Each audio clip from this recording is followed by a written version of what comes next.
Ladies and gentlemen, we start with the name of Almighty God, the most beneficent, the most merciful. We're going to talk about William Golding. Golding is a modern writer.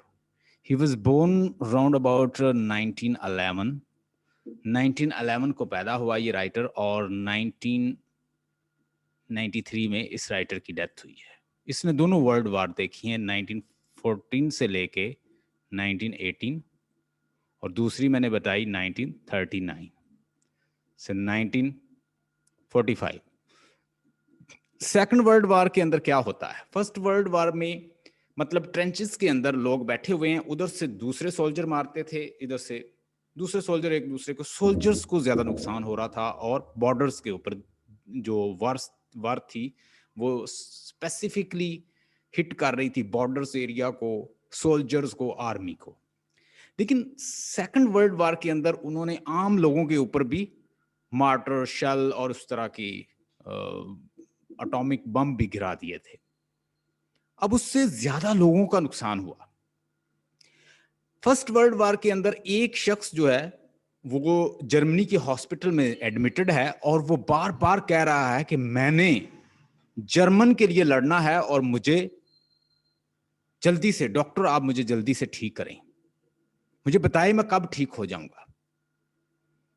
तो वो soldier जो bounded था और admitted था और German की बहुत ज्यादा डिग्रेशन हुई थी. फ्रेंच और इंग्लैंड के लोगों ने, इंग्लैंड के जो लोग थे उन्होंने बुलाया उनको और फ्रांस के किंग की बहुत ज्यादा बेइज्जती हुई. जर्मन लोगों को घुटने टेकने पड़े और अब जर्मन अपना बदला लेना चाहती हैं. फिर एक नाजी कंपनी उसने बनाई, उसी वाउंडेड सोल्जर ने. फिर वो पॉलिटिक्स में आया, फिर उसने अपना नाम बनाया. जर्मनी के ऊपर बहुत ज्यादा पाबंदियां थी. हिटलर ने अपना नाम बनाया और उसने स्पेसिफिकली ज्यूज को टारगेट किया. ज्यूज को पकड़ता और वो उनको जिंदा जलाता. उसने अपनी एक आर्मी बनाई, इंटरनेशनल रूल को तोड़ा और जिसके ऊपर उसका दिल करता हमला कर देता. पोलैंड पे हमला किया, फ्रांस पे हमला किया, इंग्लैंड पे हमला किया, रूस पे हमला किया, अमेरिका के साथ टक्कर ली. सारे बड़े बड़े कंट्रीज को ललकारता गया और जिसके ऊपर हमला करता 20 लाख फौज, 10 लाख फौज, 15 लाख फौज, ऑर्डर अटैक. कभी फ्रांस के साथ लड़ रहा है, कभी इंग्लैंड के साथ लड़ रहा है, कभी पोलैंड के साथ लड़ रहा है, कभी वो रशिया के साथ लड़ रहा है, कभी दीगर कंट्री अमेरिका को ललकार रहा है. अल्टीमेटली सारे लोग मिल जाते हैं. अमेरिका के साथ भी पंगा ले लिया, फ्रांस, इंग्लैंड, पोलैंड और दीगर कंट्रीज के साथ पंगा ले लिया और वो सारे मिलके फिर से मारते हैं. रशियन की तरफ काफी अपनी फोर्स को भेज देता है, वो मारते मारते जर्मनी के बॉर्डर तक ले आते हैं. वो सारे उसको हर तरफ से घेर लेते हैं और अल्टीमेटली पकड़े जाने के डर से उसने खुदकुशी कर ली. इस तरह हिटलर की डेथ हुई. तो सेकंड वर्ल्ड वॉर एंडेड होती है जब अमेरिका ने जापान के अंदर अपने मतलब जहाजों से एटम बम गिरा दिए थे. अब इस वार को हमारे राइटर ने देखा है विलियम गोल्डिंग ने. विलियम गोल्डिंग उस वक्त बताता है कि किस तरह से कॉलोनियल लोग जो हैं किस तरह से दूसरे कंट्रीज के ऊपर कब्जा करते हैं, किस तरह से एम्पीरियल पीपल जो है, एम्पीरियलिस्ट जो हैं वो वहां पे जाते हैं और अपने आप को बाज़ औक़ात वो बड़े रिफाइन शो करते हैं और किस तरह से डेमोक्रेसी जो है आहिस्ता आहिस्ता किस में बदल जाती है, एक क्रूवल सिस्टम में बदल जाती है. मतलब हिटलर जो है वो भी डेमोक्रेटिक तरीके से आया था और फिर वो क्या डिक्टेटर बन गया. मतलब आप सिलेक्टेड होते हैं, डेमोक्रेटिकली सिलेक्टेड होके उसके बाद डिक्टेटर बन जाए, छोड़े ही ना क्राउन को. तो इस तरह बाज़ औक़ात डेमोक्रेसी जो है वो भी कितनी खतरनाक शक्ल में फॉर्म में चली जाती है और फिर हम लोग ही जिनको सिलेक्ट करते हैं बाज़ औक़ात वो लोग बहुत क्रूवल बन जाते हैं. अगर हम ये कहें कि हमारे पाकिस्तान के अंदर, हमारे कंट्री के अंदर लोग जो है पॉलिटिकल जो स्ट्रक्चर है वो ठीक नहीं है, तो विलियम गोल्डिंग आपको यह बताता है कि इंडिविजुअल जो है उसकी कंट्रीब्यूशन बहुत जरूरी है. अगर आप इंडिविजुअल लेवल पे एक एक चीज को ठीक कर लें तो पूरा निजाम ठीक हो जाता है. कल की बात है, मैं एक रेडी वाले से कुछ मैंने आड़ू लेने थे, मैं उसके पास गया। मैं आपको मिसाल दे रहा हूं किस तरह इंडिविजुअल इंपैक्ट करता है होल सोसाइटी को। आड़ू कैसे हैं?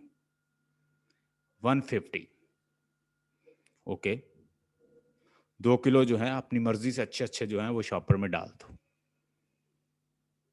मैं इनको जानता हूं, उसने 2 किलो जो है वो शॉपर में डाले, और फिर मैंने क्या किया, मैंने कहा मैं एक दफा देख लूं। अब उसमें देखता हूं कि 1 किलो से ज्यादा जो थे वो तकरीबन खराब थे, वो कौन खाएगा। मैंने उससे कहा, या तुम ये खा सकते हो?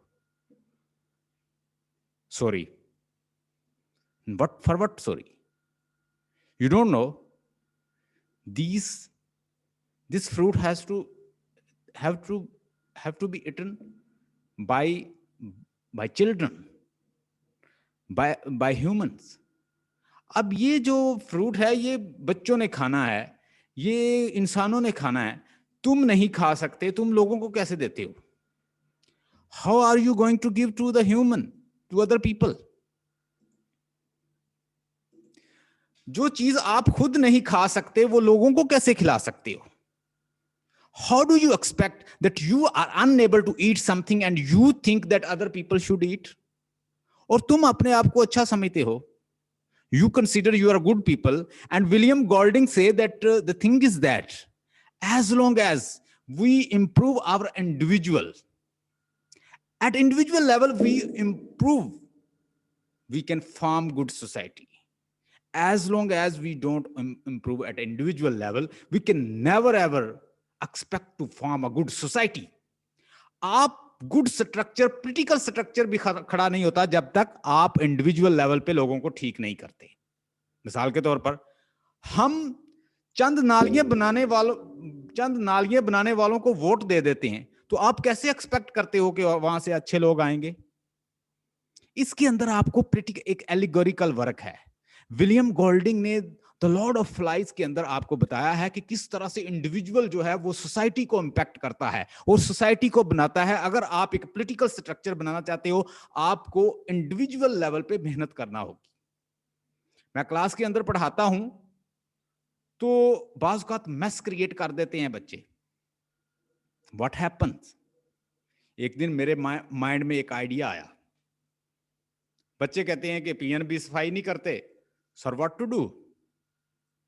मैंने कहा यार मैं आपको एक मशवरा देता हूं। मैंने कहीं पढ़ा है कि अगर हम इंडिविजुअल लेवल पे अच्छे हो जाएं, एक बंदा, बिलीव मी, एक बंदा हम प्रिपेयर कर दें तो वो कितने लोगों को ठीक कर सकता है।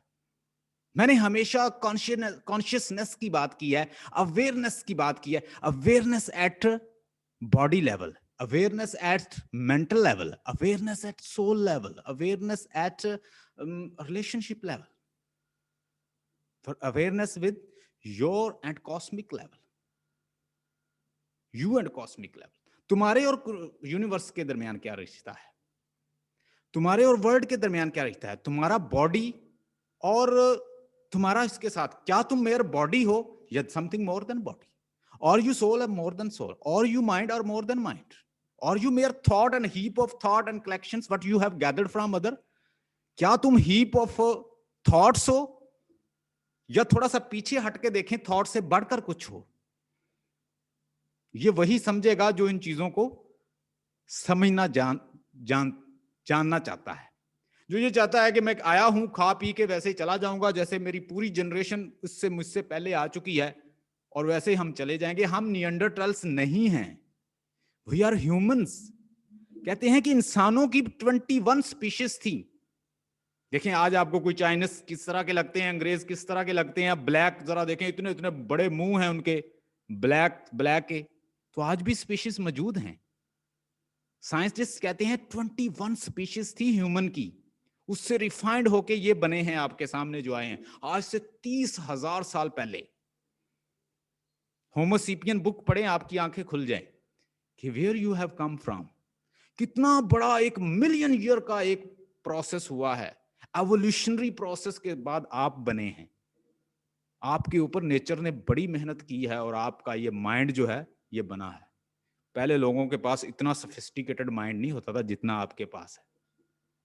How you are going to get consciousness? तो विलियम गोल्डिंग क्या कह रहा है यहाँ पे, अगर आप इंडिविजुअल लेवल पे लोगों को ट्रेन नहीं करते, उनको रिफाइन नहीं करते, तो सोसाइटी का स्ट्रक्चर खड़ा नहीं होता। चाहे वो पॉलिटिकल स्ट्रक्चर हो, चाहे वो सोसाइटी का स्ट्रक्चर हो, चाहे वो इकोनॉमिकल स्ट्रक्चर हो, जोन सा भी स्ट्रक्चर है वो इसी तरह एक्सप्लोड हो जाएगा। लोग आहिस्ता आहिस्ता डिके की तरफ चले जाएंगे अगर आप उनको थैम नहीं करते, ट्रेन नहीं करते, गाइड नहीं करते, कोच नहीं करते, वो डिके की तरफ चले जाएंगे।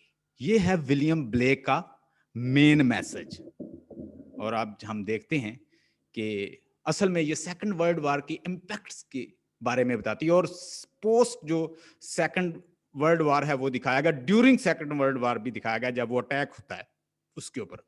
मैंने थोड़ा सा आपको आइडिया दे दिया है कि किस तरह से सेकंड वर्ल्ड वॉर में हिटलर ने बहुत बड़ी आर्मी इकट्ठी की थी, और हिटलर क्या कर रहा था, ज्यूज को टारगेट कर रहा था, और उसने बहुत सारे ज्यूज को जिंदा जला दिया था। और उसके बाद क्या करता, उसने पोलैंड पे हमला किया, उसने इंग्लैंड के ऊपर हमला किया, उसने बहुत बड़ी आर्मी इकट्ठी की, इंग्लैंड के साथ बहुत बड़ी जंग लड़ी, उसने फ्रांस के साथ जंग लड़ी। उसके बाद उसने रशिया को चैलेंज कर दिया, रशिया की तरफ उसने बहुत 30 लाख फौज भेज दी। वहां से वो मारते मारते रशियन उसे बॉर्डर पे ले आते हैं, वहां से मजीद वो अमेरिकन के साथ लड़ना शुरू कर देता है। जब वो अमेरिकन के साथ लड़ता है तो अमेरिकन और उसके बाद दूसरे इंग्लिश पीपल, फ्रांस वाले, इंग्लैंड वाले, रशियन और अमेरिकन, ये सारे मिल जाते हैं, फिर उसके ऊपर अटैक शुरू कर देते हैं। अल्टीमेटली अपनी जान बचाने के लिए कि मैं पकड़ा ना जाऊं, मैंने तो बहुत बड़े बड़े लोगों को ललकारा, लोगों से लड़ा, उसने खुदकुशी कर ली। उसके बाद जापान रह जाता है, जापान के ऊपर उन्होंने एटम बम गिरा दिया अमेरिकन ने, और उसके बाद वर्ल्ड वार 2 जो है वो खत्म होती है। वर्ल्ड वार 2 का जो ड्यूरेशन है वो 1939 में स्टार्ट हुआ है, और 1945 में वर्ल्ड वार 2 का एंड होता है, जिसमें मोस्टली सिविलियन को मारा गया था। फर्स्ट वर्ल्ड वार 1914 में स्टार्ट हुई, 1914 में स्टार्ट हुई, और 1918 में उसका एंड हुआ। और मोस्टली फर्स्ट वर्ल्ड वार में ट्रेंचेस में लड़ी गई थी, यानी वो डिफरेंट, उन्होंने अपने एम्ब्यूश बनाए हुए थे और उसमें एक दूसरे पे अटैक कर रहे थे। But in second world war civilians were being attacked. Hope you got the point. अब हम पढ़ते हैं इस राइटर की थोड़ी सी लाइफ को देखते हैं, और होप के आपको, और उसके बाद हम थीम को भी देखेंगे कि ये किस तरह का राइटर है। मेरा फेवरेट राइटर है, इसके ऊपर मैंने पहले भी लेक्चर दिया, आज मैं आपको थोड़ा सा इसके बारे में बताऊंगा। अच्छा, थोड़े से पॉइंट नोट कर लें। पहली तो बात यह है, क्योंकि ये इंग्लैंड का है तो इसने सेटिंग जो है वो इंग्लैंड की रखी है। एक आइलैंड है, और उस आइलैंड के ऊपर चंद बच्चों को जो 10 से 12 ईयर्स जिनकी एज है, और वो डिफरेंट एजेस में है, जिसमें रैल्फ नामी एक बच्चा जो सबसे बड़ा है, जिसको डेमोक्रेटिकली वो इलेक्ट करते हैं, सिलेक्ट करते हैं। उसके बाद एक और बच्चा है, पिग्गी बच्चा है, नाइस बच्चा है, उसका करैक्टर भी बड़ा इंपॉर्टेंट है। और इसके अलावा दीगर इसमें रॉजर है एक बच्चा, और भी दीगर इस तरह के बच्चे हैं, और इसमें एक विलन है। और जो मोस्टली विलन है वो देखेंगे आपके बच्चों को, उसने बच्चों की साइकी दिखाई है कि बच्चे बच्चे वो मेरे बच्चे नहीं है, basically they are, he is talking about the people of this world. He's giving you allegorical references. It's a kind of allegory. Allegory means what you seeing is not a real story. Behind this there is another hidden meaning.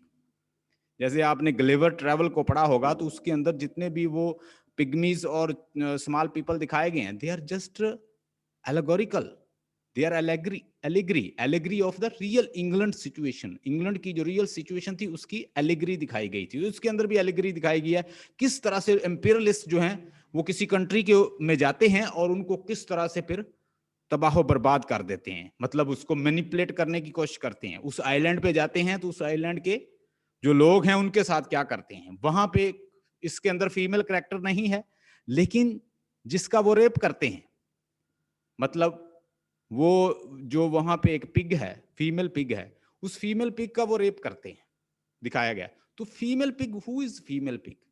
Female pig is being colonised. वो एक area है, वो लोग हैं जिनको उन्होंने colonise किया, उनको किस तरह से वो यूज करते हैं, किस तरह से उनके ऊपर मजालम ढाते हैं, किस तरह से उनको फिर कत्ल करते हैं, फिर उनका रेप करते हैं। It is showing the condition of the colonised people, जो उनको कॉलोनाइज कर लेते हैं, और उस कॉलोनाइज्ड प्लेस के साथ वो क्या करते हैं, वो सारी सिचुएशन इंपीरियलिस्ट की दिखाई गई है। पैदा हुआ है हमारा राइटर जो है वो 1911 में पैदा हुआ है, और उसके साथ साथ सेटिंग जो दिखाता है इसके अंदर वो इंग्लैंड की ही सेटिंग दिखाता है। मोस्टली इसको कहा जाता है कि ये नॉवेलिस्ट है, यानी ये नॉवेलिस्ट भी है और ये प्ले राइट भी है, प्ले राइट भी है और एसिस्ट भी है, ऐसे भी लिखता था। और उसके अलावा ये एक नेवी ऑफिसर भी था, क्योंकि इसने सेकंड वर्ल्ड वार में खुद हिस्सा लिया इंग्लैंड की तरफ से। जर्मनी जो है वो तो सर पे चढ़ गया था इंग्लैंड के, पहले उसने पोलैंड पे कब्जा किया, उसके बाद वो इंग्लैंड की तरफ चढ़ थोड़ा, और इंग्लैंड के साथ ही फिर फ्रांस है, फ्रांस के ऊपर भी उसने हमला किया। तो इट मीन कि जब वो जंग लड़ी जा रही थी, इसने वो नेवी के अंदर इसने हिस्सा लिया, बकायदा वो जंग लड़ी है और जरूरत थी उस वक्त। और ये कब इसने मतलब 39 में स्टार्ट हुई जंग, 1939 में जंग स्टार्ट हुई है और 1945 तक चली है। तो ये नेवी के अंदर जो ऑफिसर बनता है वो 1940 की बात है। इसका फादर एक स्कूल टीचर था, तो ये स्कूल टीचिंग की जॉब से बड़ा इंप्रेस था। तो जब इससे कोई भी काम नहीं मिलता तो ये एक स्कूल टीचर बन जाता है, नेवी में काम करता है, साथ अपना काम लिखता है। He was working as a novelist, as a playwright, as a poet, as an essayist and as a navy officer. ये सारे काम इसने किए। मैं आपको सारी डिटेल बता दूंगा, आप इसके बारे में कुछ भी लिख सकोगे, और सिंबल भी और सब कुछ समझा दूंगा। उसके बाद योनरा क्या है, इसके वर्क का योनरा क्या है। मोस्टली डेफिनेटली नॉवेल्स लिखता था, मेन जो प्राइमरली ये नॉवेलिस्ट था। तो लिख लें सर्वाइवलिस्ट फिक्शन लिखता था, सर्वाइवलिस्ट, SURVIVALIST, सर्वाइवलिस्ट फिक्शन। इसका वर्क क्या था, सर्वाइवलिस्ट फिक्शन। अच्छा, मॉडर्न एज के अंदर वर्जीनिया वुल्फ को देख लें, या दीगर जो है आप राइटर्स को देख लें, लिटन स्ट्रीची को देख लें, आप दीगर जो दूसरे हैं हेनरिक एब्सन को देख लें, ये सारे लोग क्या थे, ऑस्कर वाइल्ड को देख लें, इस तरह ये लोग ग्रुप में लिखते थे। एक तो उस वक्त मॉडर्न एज में हर चीज को क्वेश्चन किया जा रहा था, मतलब you question everything, doubt is the origin of knowledge, you are not mere blind follower, you are not medievalist. आप मेडिवलिस्ट नहीं हो कि आपको जानवरों की तरह कोई यूज करता जाए। Now you are in modern age and now you are in post modern age. Post modern और modern age है क्या है, हर चीज, everything was being questioned. People were interrogating everything. They were questioning and there was a bombardment of questions. Questions. When you question, you learn. जब आप question करते हो तो आप learn करते हो. Lao Tzu said, a person who asks question can be fool for the moment, but person who does not ask question, he can be fool forever. जो बंदा सवाल पूछता है वो फॉर द मोमेंट उसे कहते हैं फूल बंदा है यार, कोई सवाल पूछ रहा है, सवाल फूल बंदा, आता कुछ नहीं। He can be fool for the moment, people will call he does not know anything, but in future he is not gonna fool the people, they are quiet, they will be fool forever. जो खामोश रहते हैं वो हमेशा फूल रहते हैं। ये मैं नहीं कहता, लाओ सू ने कहा है, बहुत बड़ा एक फिलोसोफर था, रिलीजियस लीडर है लाओ सू। अच्छा, सर्वाइवलिस्ट क्या है, कोई आप में से बताएगा, what is सर्वाइवलिस्ट fiction? सर्वाइवलिस्ट, he was member of survivalist movement.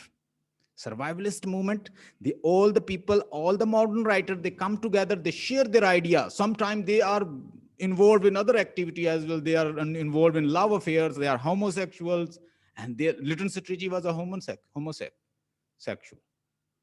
So they are involved in other relations as well. They sit together, they love each other, they started doing romance, and they formed their club. And they were writing. What they were writing?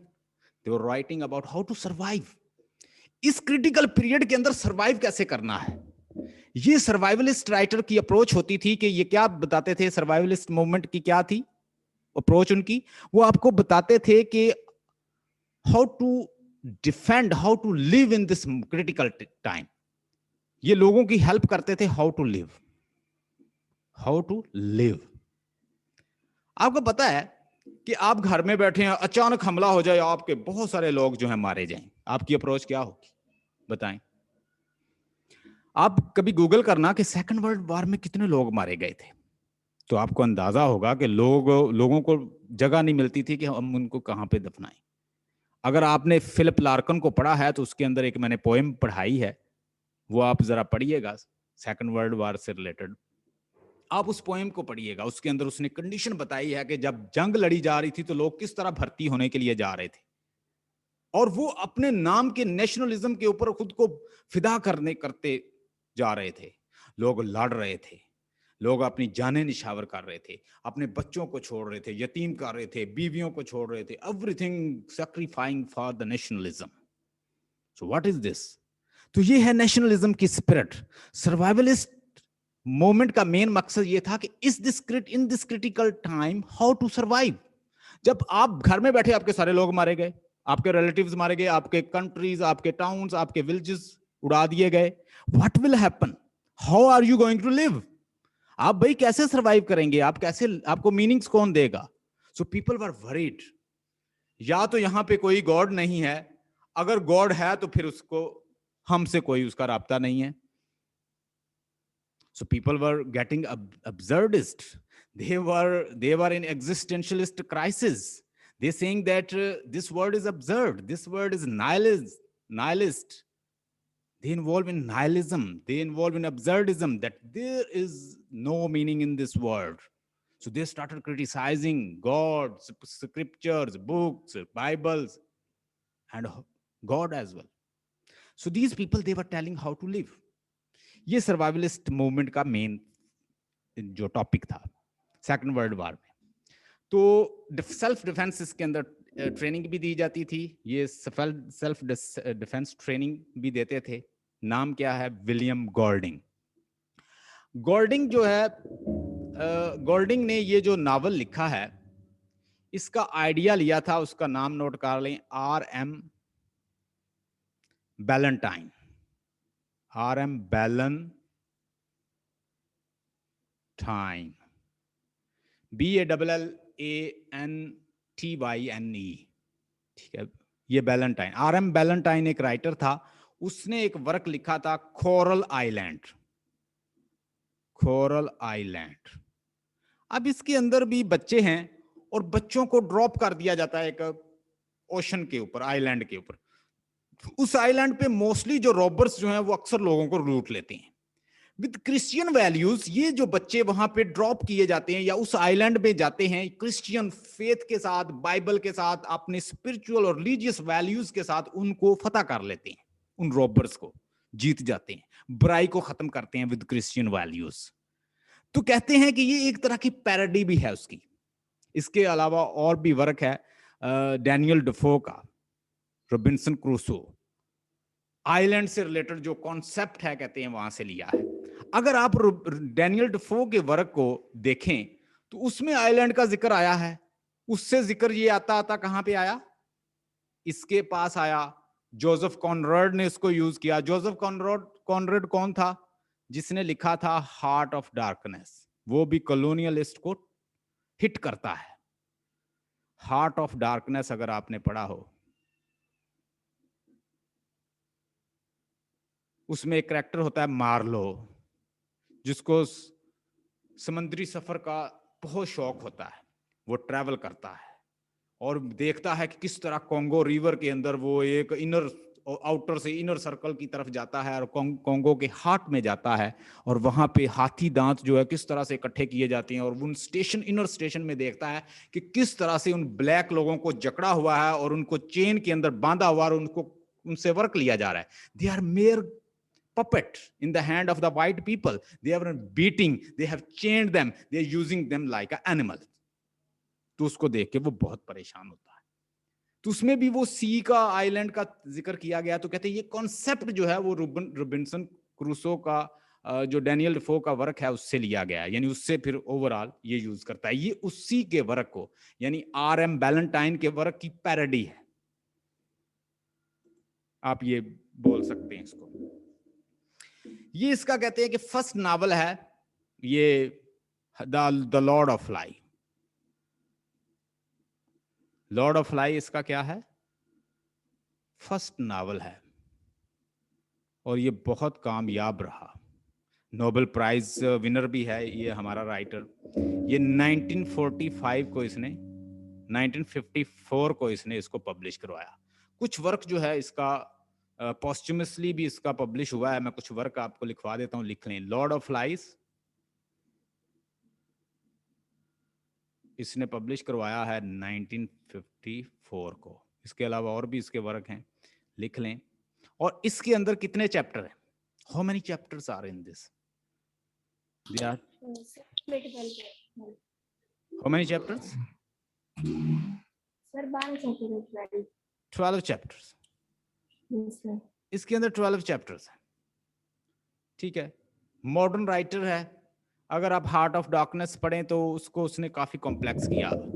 Modern writer के बारे में कहा जाता है complex है, चूंकि modern age है तो वोकैबुलरी भी ज्यादा है, और दुनिया के अंदर जब कोई बंदा लर्न करता है तो वो आउट ऑफ द बॉक्स जाके देखता है चीजों को, तो फिर लर्न करता है। शेक्सपियर कभी भी 50,000 वर्ड कॉइन ना कर पाता, जबकि शेक्सपियर उस वक्त इंग्लिश के पास तो इतनी वोकैबुलरी नहीं थी। तो शेक्सपियर कहाँ गया, आउट ऑफ बॉक्स गया। इस डब्बे के अंदर बंद रहोगे तो कुछ ना पा सकोगे, यहां पे बंद रह जाओगे। अगर तुम कुछ पाना चाहते हो तो इससे जरा बाहर निकल के देखो।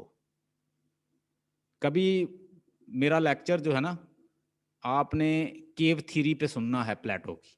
प्लेटो मुझे किसी ने इंस्पायर किया, किसी फिलासफर ने, तो मैंने सारे फिलासफर पढ़े। जिसने मुझे सबसे ज्यादा इंप्रेस किया है वो है प्लेटो। प्लेटो कहता है कि 3 बंदे यहां पे बंद हैं, कुछ बंदे यहां पे बंद है, ये देखें इस गार के अंदर, केव थ्योरी है उसकी। और यहां से यहां पे आग जल रही है, और वो अपने सामने देखते हैं यहां पे दीवार है, और ये जो आग जल रही है यहां पे कोई चीजें कंडक्ट ऊपर हो रही हैं, और उनकी इमेजेस यहां पे पड़ रही हैं, और वो सामने देखते हैं, पीछे तो देखते नहीं क्योंकि यहां पे वो चेंड है। अब बात को गौर से सुनिएगा, हफ्सा आपको इसकी ज्यादा समझ आएगी। वो यहां पे चेंड हैं क्योंकि वो सामने देख रहे हैं, उनको इमेजेस तो सामने दिखाई दे रही हैं, और तो कहीं वो देख नहीं रहे। असल में प्ले जो है यहां पे हो रहा है, और वो ये देख रहे हैं कि यही रियलिटी, उन्होंने इनको रियलिटी बनाया हुआ है कि दुनिया की रियलिटी ये है। उनमें से एक बंदा यहां से बाहर निकल आता है, यहां पे खड़ा हो जाता है, देखता है रियल सूरज देखता है, चांद देखता है, इतनी बड़ी कायनात देखता है। वो अंदर जाके कहता है यार बाहर तो और कुछ है, ये जो हम सामने देख रहे हैं ये तो इमेजेस हैं, हम सारी जिंदगी बेवकूफ बने रहे, ये रियल प्ले तो कहीं और कंडक्ट हो रहा है, रियलिटी तो कोई और है। ये इसको रियलिटी समझते रहे यार, हम सारी उम्र पूरी जिंदगी गुजार दी, 80 या 80 साल की उम्र में समझ आई कि मैं हूं क्या, मेरी बॉडी क्या है, मेरी मोशन क्या है और मोशन क्या है, इसमें फर्क क्या होता है, मूवमेंट क्या है, मेरी बॉडी और मैं क्या उससे डिफरेंट हूं। अगर मैं कहता हूं माई कार, गौर से सुनिएगा इसको, अगर मैं कहता हूं माई कार, इसका मतलब है मैं कार तो नहीं, कार मेरी है, यानी मैं उस कार का मालिक हूं, कार मेरी है, मैं खुद कार नहीं हूं। माई बॉडी, मैं कहता हूं माई बॉडी, इस वर्ड को जरा गौर से सुनिए, माई बॉडी, ये बॉडी मेरी है लेकिन मैं कहां हूं। So think about this, think outside the box. ये जो अपने आपने अंबार लगाया हुआ थॉट्स का, इमोशन का, पैशन का, फीलिंग्स का, इन्फ्लुएंसेस का, इंस्पिरेशन का, ये तो गैदर्ड है, it is a gathered one. Put it aside and then see by going outside the box what is the reality. You will be perplexed. आप perplexed हो जाएंगे। What I was a fool enough considering reality to just fictional things. मैं fictional thing को reality समझता रहा, तो वो उसने यही कॉन्सेप्ट दिया है। तो जो आउटसाइड द बॉक्स जाता है वो नई चीजें पा लेता है। इसके अंदर भी मॉडर्न एज में लोग जो थे हर चीज को क्वेश्चन कर रहे थे और नई नई चीजों को लर्न कर रहे थे, और उसमें वो ऐसी चीजों को भी डिस्कस कर, स्ट्रीम ऑफ कॉन्शियसनेस पे बात हो रही थी, ठीक है, मल्टीपल नैरेटिव की बात हो रही थी, सिंगल नैरेटिव नहीं, मल्टीपल नैरेटिव। वर्जीनिया वुल्फ को जरा पढ़ें, द डॉल हाउस को पढ़ें, आपको पता चलेगा। लाइट हाउस को पढ़ें, द डॉल हाउस को पढ़ के देखें किस तरह वो मल्टीपल नैरेटर्स देते हैं। अच्छा जी, हम बात कर रहे हैं कुछ नावल्स की। इसने नावल लिखे हैं, लिख लें। एडवेंचर स्टोरी जो है वो इसका एक नावल है, लिख लें जरा। और उसके अलावा द स्कॉर्पियन गॉड,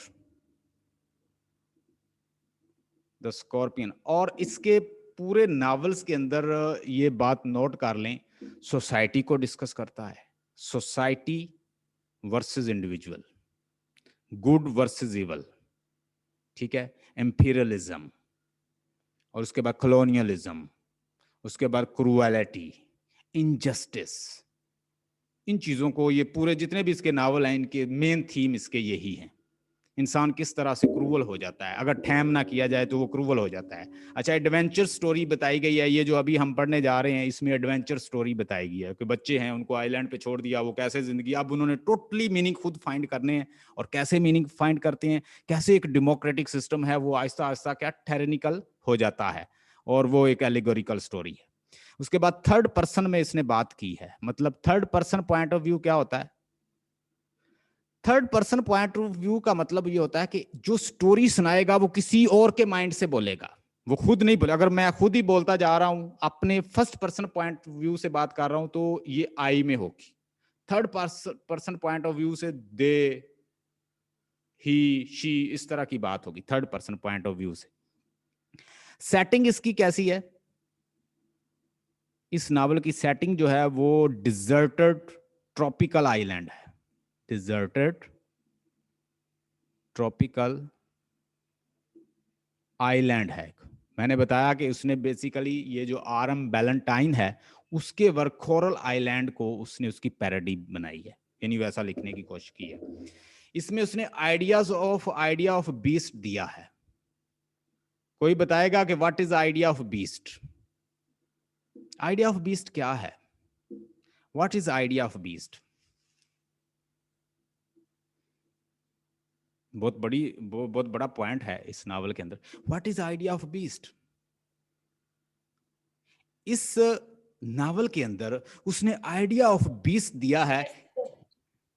सर एक मलबेरी एक बच्चा होता है, उसके मलबेरी कैसे परेशान होता है, तो वो इसका जिक्र करता है कि अगर स्नेक आ जाए या बीस्ट आ जाए तो वो फिर कहते हैं, जैक उसको कहते हैं कि बीस्ट जो होते हैं ना वो अफ्रीका और इंडिया में पाए जाते हैं, जो बड़े बड़े कंट्रीज है उनमें, यहाँ पे नहीं है।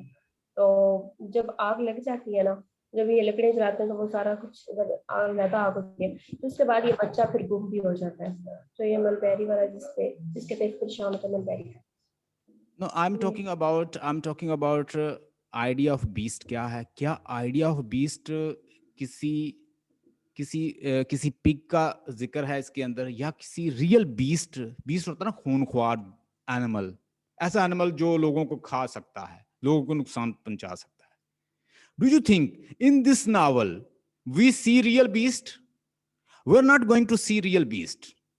William Golding is say that beast is not in the form of the dangerous animals. You think that the dangerous animal eating other animals. So talk about Neanderthals. Talk about the human species. They were eating animals. They were killing animals. So they were very dangerous. Before that, they were just hunting. They have their spear. They were hunting. They were preparing tools. They were living in caves. They were living in jungle. And over here he saying, William Golding कहता है कि beast वो नहीं होता कोई खूनख्वार जानवर या खूनख्वार इंसान। बाजुकात आपको नॉर्मल इंसानों के अंदर बीस्ट होते हैं। How they are beast? They are killing through their hatred, they are destroying island, they are destroying this planet, they are destroying through their hatred. अब मुझे बताएं कि मैं अगर इसको ज्यादा डीकंस्ट्रक्ट करता जाऊं तो उसकी बात सेकंड वर्ल्ड वॉर में जब वो बात कर रहा है तो वो हिटलर को कह रहा है। आपको बहुत खूबसूरत नजर आएंगे लोग, but they are beast inside. They are manipulating other. They are colonizing other. They are imperialists. They go into other country. They kill them. They rape their female. They take their land. They use their material. They use their resources. They use their minerals. They use their money. They use and kill them, use them, manipulate them, and control them, take over them, occupy their land, occupy their people. They are the beast. Beast वो हैं जो वहां पे गए हैं colonialist की शक्ल में, और वहां पे उन चीजों को, उन एनिमल्स की जगह है जिनको वो मार भी रहे हैं, उनका शिकार भी कर रहे हैं, उनको यूज भी कर रहे हैं उनकी आइलैंड को, और उनको ऑक्युपाई भी कर रहे हैं। They are the real beast. Look, they are like human. Beast की बात की गई है कि यहां पे बीस्ट है, और ओवरऑल उसके अंदर एक मैसेज दिया गया कि beast is not you talk about the animals. Animal तो जितना खाता है उसके बाद, खाने के बाद वो नुकसान नहीं देता। ये इंसान जो है, he is more dangerous then beast. इंसान से होने वाले खतरे को हम पहचान सकते हैं। शेर आए तो हम दौड़ सकते हैं, छुप सकते हैं। अब इंसान से चुकन्ना कैसे रहा जाए, जो पहले हमारा भरोसा जीतता है, हमसे अच्छी बातें करता है, जब उसका मतलब पूरा हो जाए तो एक जानवर की तरह वो फेंक देता है। They are more dangerous than the beast. उस बीस्ट से ये इंसान ज्यादा खतरनाक है। If he is not using his consciousness for right purpose, अगर वो अपने कॉन्शियसनेस को राइट पर्पस के लिए इस्तेमाल नहीं करता, he is more dangerous than beast. So be careful. William Golding is saying that it's not mere animals, they are beast. I would say human being, they are beautiful enough, they are beast inside. You even don't know them, and they are more dangerous. इंसान से होने वाले खतरे को हम पहचान सकते हैं, डिफेंड कर सकते हैं, रोक सकते हैं, उसे किल कर सकते हैं, स्टॉप कर सकते हैं। इंसान से चुकन्ना कैसे रहा जाए? जो हमारा भरोसा जीतता है, जो हमारे साथ रहता है, जो हम उस पर ट्रस्ट करते हैं, हम उसको वोट देते हैं, हम उसे आगे लेकर आते हैं, वो हमारा ही गला घोंट देता है। What happened to the politicians? We bring them, we vote them, we cast vote for them, we bring in the parliament, and what they do, they are killing us. How they kill us? By making difficult policies for the public. So it happened, my dear. तो आपको William Golding ने बड़ी गहरी बातें की हैं, जो कि मुझे इसने बड़ा मुतासर किया। He is very nice novelist. Darkness visible भी इसका वर्क है एक, उसके बाद पेपरमैन भी इसका वर्क है, to the end of the earth भी इसका वर्क है, जो ट्रियोलॉजी की फॉर्म में लिखा गया। ट्रियोलॉजी क्या होती है? कौन बताएगा व्हाट इज ट्रियोलॉजी? पीपीएससी इंग्लिश में अक्सर पूछा जाता है, व्हाट इज ट्रियोलॉजी। आप में से दोनों स्टूडेंट में से कोई बता दे व्हाट इज ट्रियोलॉजी। नहीं पता। ट्रियोलॉजी का मतलब होता है जिसकी 3 पार्ट्स हों, 1 2 3, पहला लिखा, दूसरा लिखा, तीसरा। आपने अगर मॉर्निंग बिकम इलेक्ट्रा, किसने पढ़ा है आप में से? आपने अगर मॉर्निंग बिकम इलेक्ट्रा पढ़ा है, जिसके अंदर इडिपस और इलेक्ट्रा कॉम्प्लेक्स का जिक्र है, उसको उसने ट्रियोलॉजी की फॉर्म में लिखा है। Homecoming, the hunted and the haunted, 3 form, 1 2 3। तो जो 3 पार्ट्स में कोई नावल या वर्क होता है, प्ले होता है, उसको हम क्या कहते हैं? ट्रियोलॉजी। देखिए जी, पब्लिश हुआ इसका वर्क 1954 में, देखते जाइए। और उसके बाद he got the Nobel Prize in 1983, since he was writing well. And before that, he wrote his work, but nobody gives him response. But after that, when people read his work, and he has got influence in England, and above all in America as well, and rest of the European countries, people started appreciating him, and he got Nobel Prize in 1983. 1983 में इसको Nobel prize भी मिला है posthumously. पोस्टमस का मतलब होता है जब राइटर की मतलब इसकी एज में इसको मिल गया था, इसका थोड़ा सा वर्क जो है कोई थोड़ा सा पोस्टमसली भी पब्लिश हुआ है। पोस्टमसली का मतलब होता है after the death of the writer. उसके बाद teaching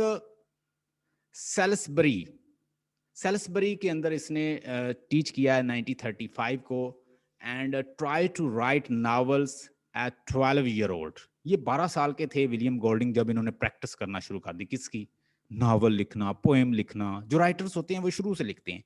and he also started writing at the age of 12, but he hadn't got good response at that time. But later when he worked after school teacher, and when he was a school teacher, he was working आप जब teacher बन जाते हैं तो definitely आप teaching job में हैं, सारा दिन आपने पढ़ना ही होता है, तो उसमें आपके पास एम्पल टाइम होता है, इनफ टाइम होता है, आप बैठ के पढ़ भी सकते हैं, बच्चों को पढ़ाना है तो वो भी पढ़ाना ही है। तो अगर आपको पढ़ने का शौक है तो you must come to teaching job. Teaching बहुत अच्छी है। तो ये भी स्कूल टीचर रहे, इनके फादर भी स्कूल टीचर थे। He inspired from his father and then he started doing teaching job. Student used to tease him, यानी ये जो शाई पीपल होते हैं ना, जो लोगों से दूर दूर रहते हैं, इस तरह के स्टूडेंट थे, तो लोग इनको क्या करते, टीज भी करते स्कूल लाइफ में। उसके बाद father wanted to make him scientist and he study literature. इसके फादर जो थे वो इंटरेस्टेड थे, चूंकि वो स्कूल टीचर थे, they know what is the worth of the teacher and he wants that the scientist they are good people and that time that was a modern era, mostly people they were becoming scientists, they were engineer, they were doing like biologists, like that, doctors. So his father wants that he should be selected as a scientist, but what he does, he started doing opposite work. He started working as a teacher. He influenced from his teacher. He says that I want to be a teacher like you. तो ये अपने father की तरह teacher बनते हैं। ये क्या पढ़ाते हैं, उन्होंने लिटरेचर पढ़ा। 1940 he join the royal navy and fought second world war. मैंने आपको अभी बताया कि सेकंड वर्ल्ड वॉर स्टार्ट किसने की थी, हिटलर ने। हिटलर ने क्यों स्टार्ट की थी, जर्मनी की जंग हुई थी यूरोपियन कंट्रीज के साथ। जर्मनी के साथ एक हंगेरी, एक साथ ही कंट्री है हंगरी जिसको कहते हैं, वो भी उस वक्त जर्मनी का हिस्सा ही हुआ था। एक एम्पायर होती थी, हंगेरियन एम्पायर होती थी बहुत बड़ी, और जर्मन्स जो थे वो उनको अपने ही लोग समझते थे। जैसे मिसाल के तौर पर हमारे जो पठान हैं और उनके साथ जो अफगानिस्तान वाले हैं या वो KPK वाले हैं, बलूचिस्तान वाले, वो अपने आप को एक समझते हैं। तो इसी तरह वो एक अंपायर थी और वो लड़ते थे और एक दूसरे के साथ लड़ते थे। वो कहते थे कि हमारी एक वहां से ये लड़ाई स्टार्ट होती है। उनके एक प्रिंस को मार दिया जाता है, उसके बाद वो इतनी जंग लड़ी जाती है, ट्रिपल इंटांट होते हैं एक दूसरे के साथ। मतलब यहाँ पे अगर ABCDE इस तरह के बहुत सारे लोग हैं, इसका इसके साथ डिफेंस है, इसका इसके साथ डिफेंस है, इसका इसके, तो इस तरह ये एक दूसरे के साथ दे रहे थे, लड़ रहे थे। मतलब एक कंट्री ने दूसरे के साथ डिफेंस कर लिया और उसने किसी और के साथ कर लिया, तो वो सारे एक दूसरे के साथ फिर वो लड़ते थे। सो दे वर फाइटिंग लाइक दैट। उसके बाद वो बदला लेने के लिए अपनी फिर बनाता है फोर्स, और उसके बाद वो सेकंड यानी दोबारा लड़ता है। अब इसमें चूंकि वो बहुत ज्यादा हमले कर रहा था, हिटलर किसके ऊपर हमले कर रहा था, वो इंग्लैंड के ऊपर हमला कर रहा था, फ्रांस के ऊपर हमला कर रहा था, पोलैंड के ऊपर हमला कर रहा था, दीगर छोटे छोटे यूरोपियन कंट्रीज को अपने अंदर निगल रहा था। तो इसलिए फिर ये लोग कहते हैं कि यार हमारे कंट्री के ऊपर कोई हमला करे, हम लड़ेंगे। ये लोग उसमें फिर क्या हिस्सा लेते हैं, राइटर्स भी हिस्सा लेते हैं और ये भी हिस्सा लेता है। 1940 को father was also a school masters and followed his father footstep, यानी इसके फादर भी एक स्कूल मास्टर थे, तो उन्होंने इसी को मतलब फॉलो किया। दोबारा से इन बातों को नोट कर लें, अगर वो पूछ लेते हैं राइटर के बारे में तो आप लिख सकते हैं। 1945 को इसने इसको पब्लिश किया और 1911 को ये, यानी 1911 को पैदा हुआ, 1993 को इसकी डेथ हुई है। इसने वर्ल्ड वार 1 देखी है, वर्ल्ड वार 2 देखी है। सेकंड वर्ल्ड वार में जब हिटलर ने इंग्लैंड के ऊपर हमला कर दिया था, तो उस नेवी के साथ ये मतलब साथ कंट्रीब्यूट करता है, उसमें हिस्सा लेता है। फादर भी स्कूल मास्टर थे, तो इन्फ्लुएंस हुए, वो उनको साइंटिस्ट बनाना चाहते थे, लेकिन ये स्कूल टीचर बन गए। आई होप यहां तक क्लियर है। मैन प्रोड्यूसेस ईवल, इसका एक मेन कोट्स है, इसका एक मेन कोट है, वैसे तो बहुत सारे कोट्स हैं, ये मुझे बड़ा पसंद है। कहता है man produces evil as honey bee produces Honey.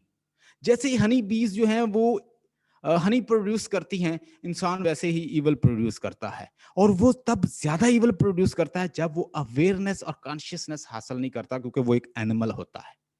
और वो तब ही एक अच्छा वर्क प्रोड्यूस कर सकता है जब वो अपनी कॉन्शियसनेस को ब्रॉड कर लेता है।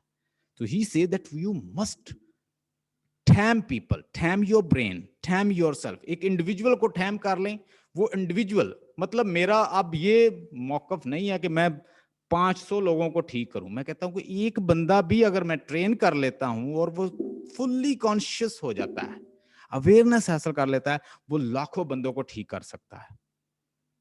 लीडर जो होते हैं वो बोल्ड होते हैं, छोटी छोटी बातों पे डरते नहीं है।